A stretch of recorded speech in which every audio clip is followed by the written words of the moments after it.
Ya, jadi di sini saya akan mendiseminasikan tentang misi luar angkasa. Cicit masuk. Langsung aja ya, nanti pertama kita akan membahas tentang didamba. Kemudian tentang karakteristik pendidikan abad 21. Yang kedua adalah pembelajaran STEM-nya itu. Yang ketiga adalah unit misi luar angkasa. Halo? Siapa ini ya yang baru masuk? Rosi ya? Rosi, ada Cicit?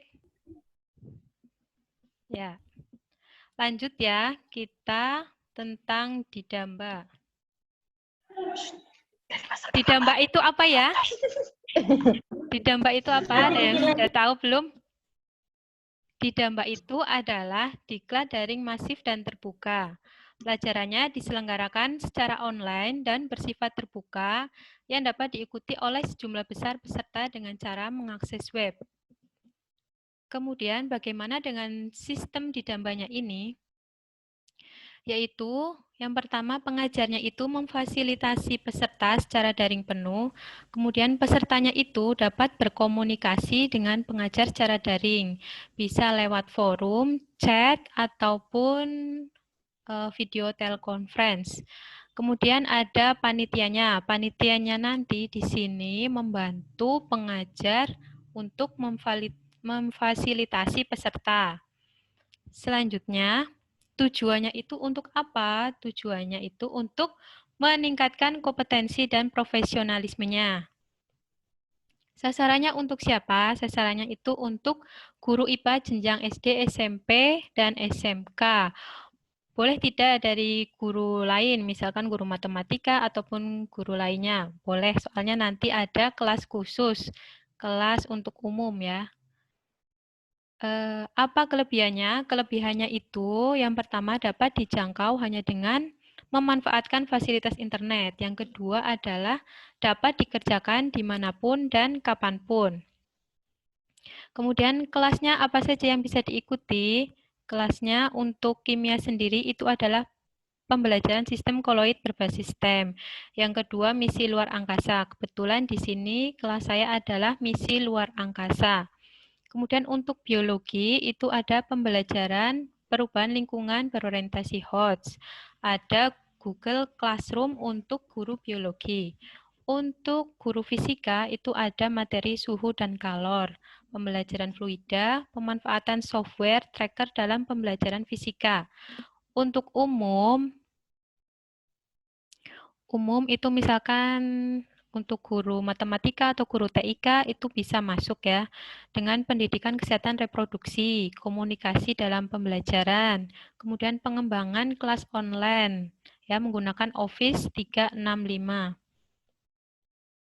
Kemudian bagaimana untuk guru SD dan guru SMP? Bisa ya, untuk guru SD materinya adalah penerapan materi kajian bilangan dalam menyelesaikan soal-soal IPA SD. Kemudian ada diklat PCK berorientasi HOTS. Untuk SMP ini banyak sekali ya. Nah, yang pertama ada pembelajaran IPA SMP pada masa pandemi COVID-19 dengan pemanfaatan aplikasi digital. Yang kedua, Sayangi Bumi PJJ STEM bertema lingkungan untuk guru IPA. Yang ketiga, ada penggunaan bahan alami sebagai indikator asam basa melalui pembelajaran siklus 5E. Yang keempat, ada diklat pembelajaran inquiry di masa pandemik bagi guru IPA. Yang terakhir, pengukuran jangka sorong dan mikrometer. Ini ya, ini SD bisa untuk Ibu Aditya, yang SMP ini bisa untuk Ibu Yakti Nurul Ayuhani. Selanjutnya, bagaimana polanya? Model dan pola pelatihannya yaitu full daring. Polanya 36 jam pelajaran, itu 12 hari. Jadi satu hari itu kalian meluangkan waktunya 3 jam ya, bisa pagi, siang, malam itu tidak apa-apa. Untuk saya sendiri itu pelaksanaannya dari mulai tanggal 18 sampai dengan 31 Maret 2021. Terus bagaimana kalau kalian mau daftar? Kalian masuk saja pada laman https didamba.pem4tk.ipanet.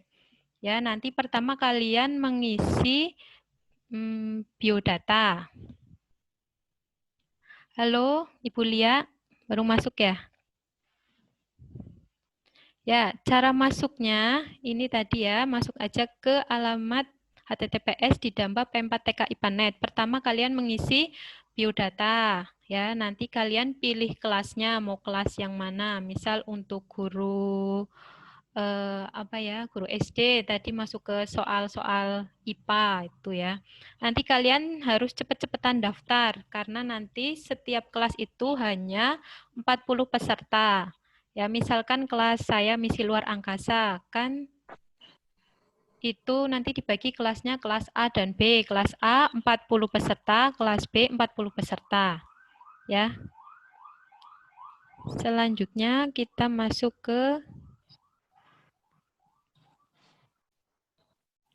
karakteristik pendidikan abad 21.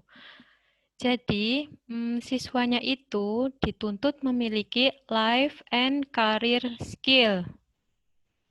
Ini apa? Ini adalah keterampilan hidup dan memecahkan masalah dalam karir atau dalam pekerjaan. Jadi ini SMK banget ya. Jadi mereka dituntut, ini Tuti baru masuk. Selamat datang Tuti. Ya, langsung lanjut ya. Jadi ini life and career skill ini itu dituntut mereka langsung terjun ke dunia kerja. Yang kedua adalah keterampilan learning and innovation skill 4C.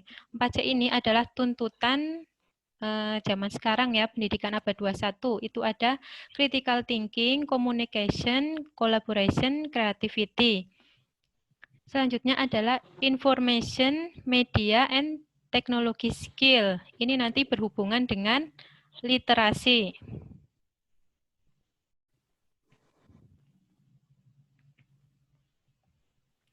Nah, kita bahas satu-satu ya. Pertama adalah creativity. Creativity ini adalah menyampaikan gagasan-gagasan baru. Ada gagasan, elaborasi, kemudian pengambilan resiko. Yang kedua adalah critical thinking. Critical thinking ini ada permasalahan, kemudian dianalisis. Thinking, kemudian mencari solusinya. Kemudian ada communication. Komunikasi ini adalah menciptakan komunikasi, baik dalam bentuk lisan, tulisan, maupun multimedia. Kemudian terakhir adalah collaboration. Ini adalah yang sangat penting karena setelah kita sekolah, kita kan tujuannya untuk bekerja ke dunia kerja ya. Jadi mulai dari kalian di sekolah itu harus dilatih tentang yang namanya bekerja sama. Nah, ini adalah litera di abad ke-21. Ini hubungannya dengan tadi keterampilan yang ketiga, yaitu keterampilan information, media, and technology. Jadi ada 6 literasi di sini, yaitu literasi baca tulis, literasi numerasi, literasi sains, literasi finansial, literasi digital, literasi budaya, and kewargaan. Dengan literasi ini nanti diharapkan kalian masa depannya lebih baik lagi, karena literasi itu bukan hanya membaca, tetapi memahami apa yang sudah kalian lakukan. Ya. Selanjutnya kita masuk ke STEM. STEM itu adalah Science, Teknologi, Engineering, and Mathematics.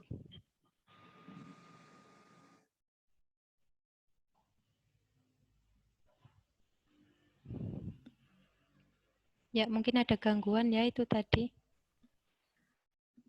Jadi, di sini Sains, Teknologi, Engineering, and Matematika ini harus digabungkan. Karena menurut Menteri Pendidikan itu siswa itu itu tidak hanya memiliki satu linier ilmu saja, tapi harus memiliki bermacam-macam ilmu untuk dapat menyelesaikan permasalahan yang ada di kehidupan mereka. Ya, kita bahas dulu sains. Sains ini adalah pengetahuannya. Teknologi adalah inovasi dalam pembuatan produk. Engineering ini adalah keterampilan untuk mendesain, mengkonstruksi mesin-mesin. Kemudian matematika ini adalah berhubungan bagaimana dia menyelesaikan masalah-masalah matematika. Tujuan dan hasil pembelajaran STEM. Tujuannya itu untuk siswa literasi STEM. Literasi STEM ini tadi kan diharapkan menjadi lebih baik ya. Sedangkan yang kedua, kompetensi abad 21. Kompetensinya apa saja? Kompetensinya adalah yang pertama, kreatif, kemudian berkomunikasi,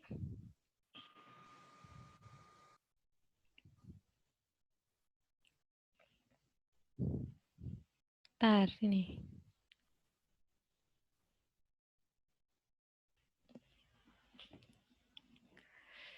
Tadi apa? Kompetensi abad ke-21. Kompetensi abad ke-21 itu ada kreatif, inovatif. Ini pada itu ya, susah masuk ya.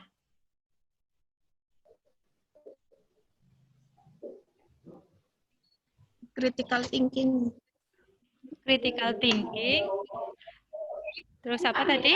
Kreatif, berkomunikasi. Ya, communication. Satunya lagi apa ya?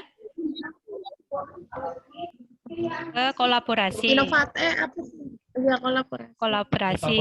Yang ketiga adalah kesiapan tenaga kerja STEM. Tadi disinggung pada keterampilan life and career ya. Ini yang dituntut untuk langsung bekerja. Yang keempat adalah minat dan keterlibatan. Ya, diharapkan menjadi lebih baik. Terus yang terakhir membuat koneksi, ini berhubungan dengan komunikasi. Tujuan untuk pendidik yaitu meningkatkan konten STEM. Yang kedua meningkatkan pedagogical content knowledge. Kemudian pola integrasi dalam pendidikan STEM itu ada 3. Yang pertama adalah silo. Yang kedua adalah terinkorporasi. Yang ketiga adalah terintegrasi. Nah, yang pertama itu adalah silo. Silo di sini itu contohnya seperti pembelajaran IPA. Pada pembelajaran IPA terpadu SMP, itu kan di dalamnya masih ada fisika, kimia, biologi. Mereka terpisah-pisah ya.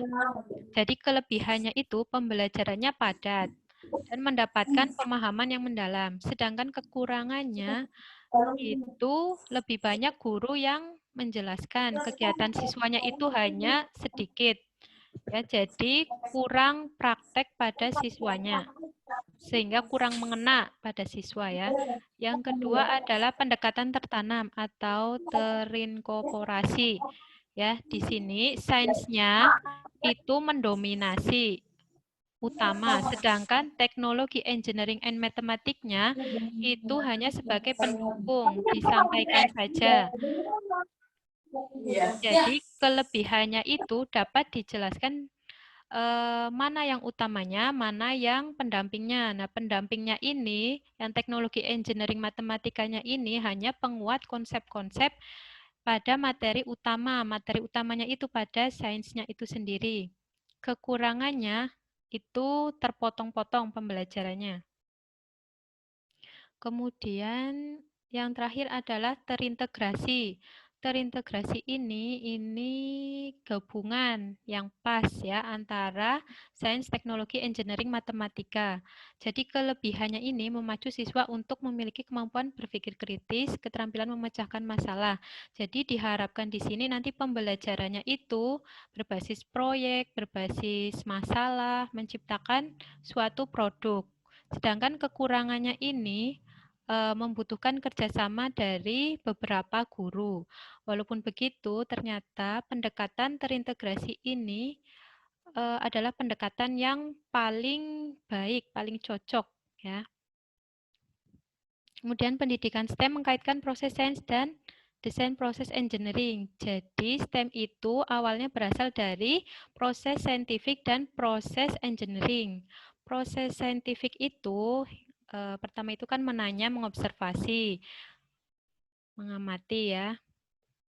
Kemudian ada yang kedua adalah menuliskan hipotesis, membuat prediksi, eksperimen, terus menyimpulkan. Kalau engineering itu adalah yang pertama menemukan masalah, mencari solusi, membuat alat atau model, mengetes modelnya, lalu melakukan refleksi atau mendesain ulang.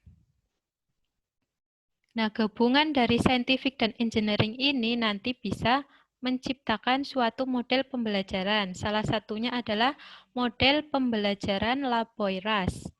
Ya, yang pertama adalah reflection. Reflection ini siswa peserta didik itu dibimbing untuk memformulasikan masalah, mulai penyelidikan. Research itu adalah mengumpulkan informasi. Discovery, mereka mulai menemukan solusinya, mereka melakukan sendiri. Aplikasi, mereka ini menguji produk pekerjaan proyek yang sudah dirancang. Communication, ini mengkomunikasikan hasil akhir dari produk mereka. Kemudian contoh analisis STEM pada kurikulum 2013. Ini termasuk tugas ya, tugas yang ada di kelas misi luar angkasa. Yang pertama adalah menentukan kompetensi dasarnya dulu, kemudian menentukan topiknya yang sesuai apa, kemudian menentukan indikatornya itu ada apa saja. Yang terakhir, kita masuk kepada unit misi luar angkasanya. Ya, pertama itu saya berpikir, di mana sih unit misi luar angkasanya itu di mana? Ternyata itu ada pada materi yang kimia ya, pasti tahu materi hukum-hukum dasar kimia dan stokiometri. Nah, di situ ada materi tentang perhitungan-perhitungannya. Mencari mol, mencari massa. Nah, lalu di mana permasalahannya? Permasalahannya adalah orang-orang itu mau keluar angkasa. Mereka membutuhkan oksigen untuk bernafas. Nah, ternyata di luar angkasa itu hanya terdapat CO2 saja. Lalu solusinya bagaimana untuk mengurangi CO2? Nah, solusinya itu dengan menangkap CO2-nya itu. Menangkapnya itu melalui reaksi, melalui kimia ya, melalui reaksi kimia. Jadi, kita membutuhkan suatu zat yang bisa menangkap CO2, yaitu LiOH. Kenapa menggunakan LiOH? Karena LiOH itu penyerapannya tinggi, tetapi membutuhkan kalor yang kecil. Nah, nanti LiOH-nya ini mengikat CO2, sehingga dapat mengurangi CO2. Ada alat yang bisa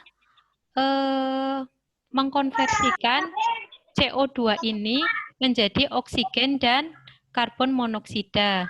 Nah, alatnya ini itu namanya MOXIE. Nah, teknologi kita yang akan kita gunakan adalah kontaminan control cartridge. Nanti siswa dibimbing untuk membuat pemodelan tentang ini ya, alat penyaring CO2. Engineering-nya di sini nanti menggambar desain alat penyaring ya. Matematikanya nanti menghitung mol zat, menghitung massa ya. Kemudian ini pemodelannya. Pemodelannya ini kita sediakan kardus. Kardus dipotong sininya, dipotong untuk tempat kipas angin. Nah, sininya itu juga dilubangi untuk tempat tisu. Nah, ini adalah cartridge filternya. Cartridge filternya ini terdapat LiOH-nya.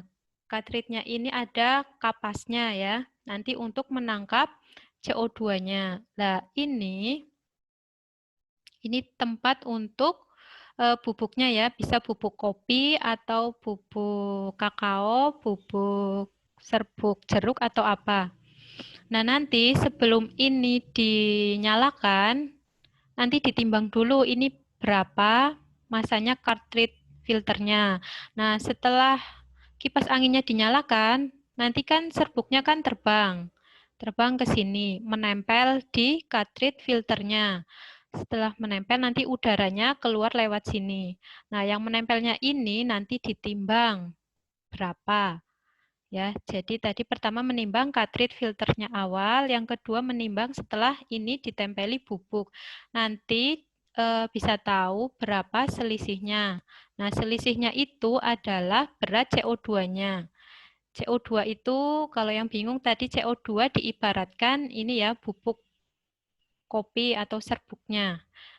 Nah, untuk lebih jelasnya mari kita saksikan videonya.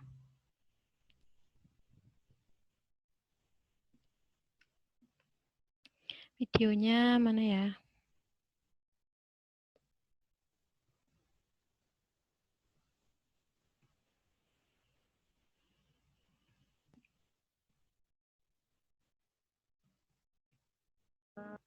Alat simulasi penyaring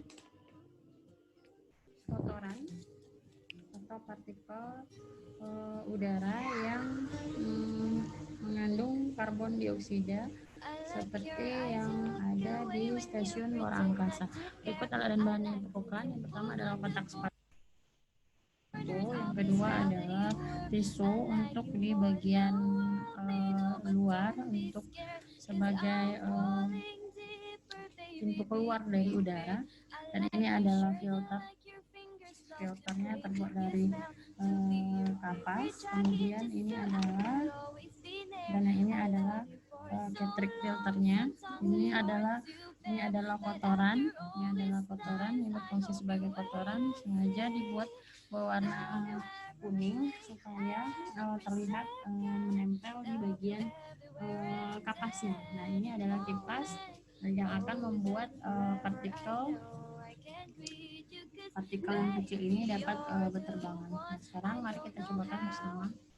Nah, Bapak Ibu, sekarang waktunya kita menyalakan si kipas tersebut. Apakah simulasi ini dapat berjalan dengan baik atau tidak? Bismillahirrahmanirrahim.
Nah, sudah ya. Sekarang tinggal menjelaskan tentang RPP-nya.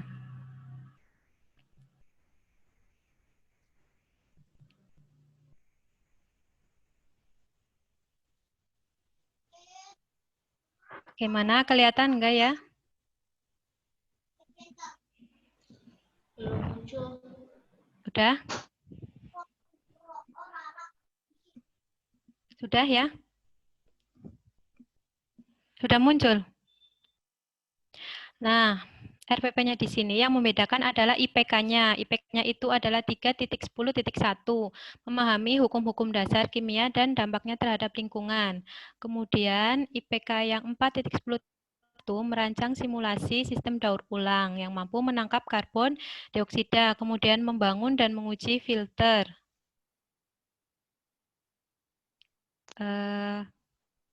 Yang ketiga adalah menggunakan stokiometri untuk menentukan berapa jumlah filter yang dibutuhkan untuk misi luar angkasa.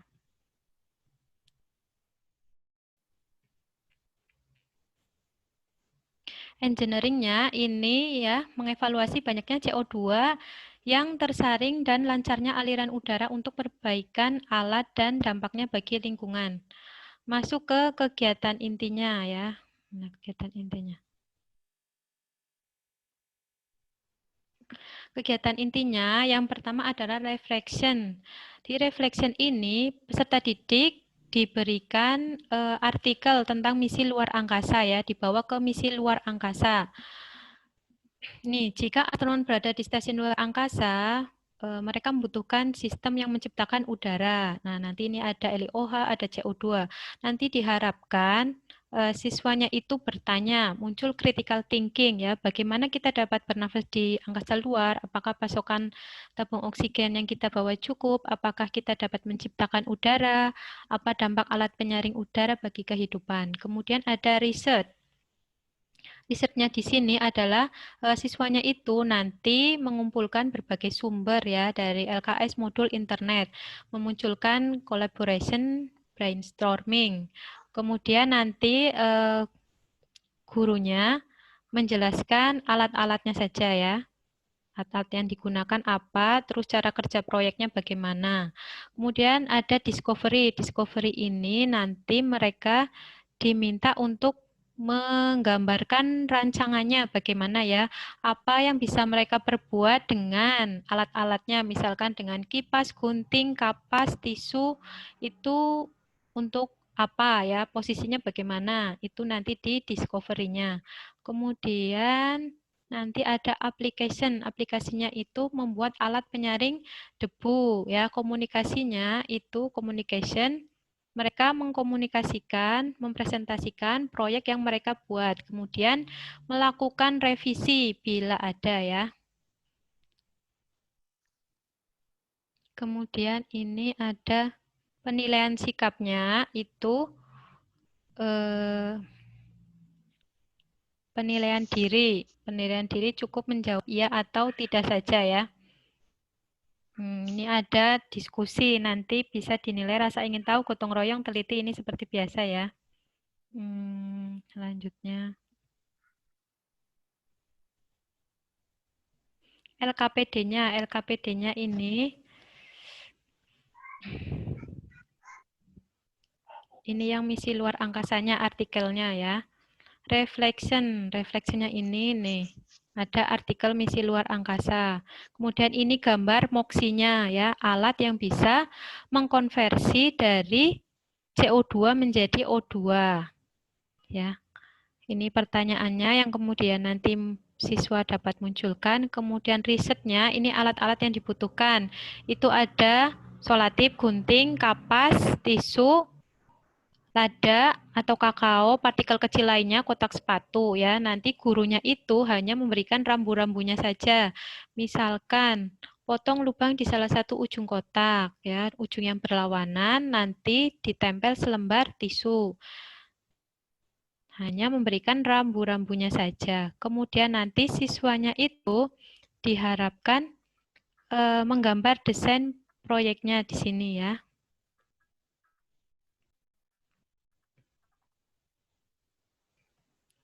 Nanti discovery-nya itu mereka berdiskusi tentang rancangannya mereka.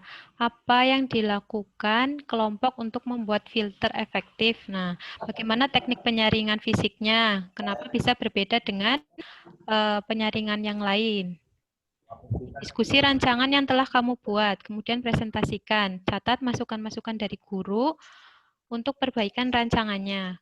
Yang terakhir adalah application-nya. Pada aplikasi ini membuat rancangan. Lakukanlah percobaan cartridge filter, catat hasil-hasilnya. Misalkan di sini variasi perlakuannya, misalkan sudutnya yang berubah, misal kipas anginnya lebih digeser, lebih miring, nanti masa sebelum dialirkan itu berapa. Kemudian masa setelah dialirkan udara itu berapa. Kemudian selisih masanya itu berapa ya. Selisih masanya ini adalah CO2-nya. CO2-nya ini bisa untuk mencari nanti berapa LiOH yang dibutuhkan. Kemudian rancang ulang komposisi zat jika memang perlu disempurnakan. Kemudian kalian harus merekam proses serta pengujian ke dalam video, membagikan ke Google Classroom. Lagi. Yang terakhir adalah mengkomunikasikan. Komunikasi di sini adalah kalian membuat laporan. Penelitian sederhana tentang cartridge filter. Buat judul yang menarik, tulis laporan secara sistematik. Sini judulnya apa ya, kasih judul yang menarik. Kemudian hasil pengujiannya itu bagaimana tadi, berhasil atau tidak, kendalanya bagaimana, revisi atau solusinya bagaimana. Nanti bisa berkomunikasi dengan teman-teman atau guru kalian.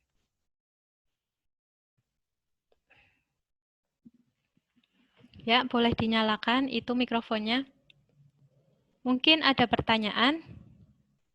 Ibu guru, ibu-ibu guru, ibu bapak ibu guru, silahkan kalau ada pertanyaan.